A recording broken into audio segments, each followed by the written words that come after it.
Neki kérdez, hogy nyelv. Hát rakd oda ki. Igen, válaszol, jó. Sikívesz?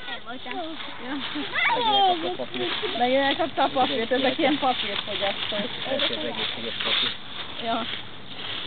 Nálunk a kecsketettek kigyújtolnak a kezébe. Ez a papír. Hol volt? Pécsen?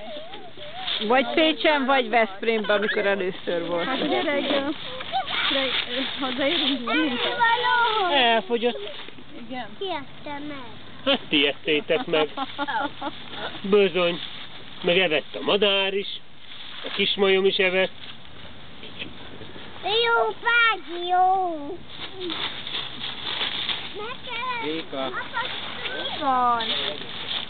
Réka, ne legyél már irigy. Adjál már oda Gyuszónak. Nem kér. Elolsz. Nyújtja a kezét. Te meg elveszed onnan.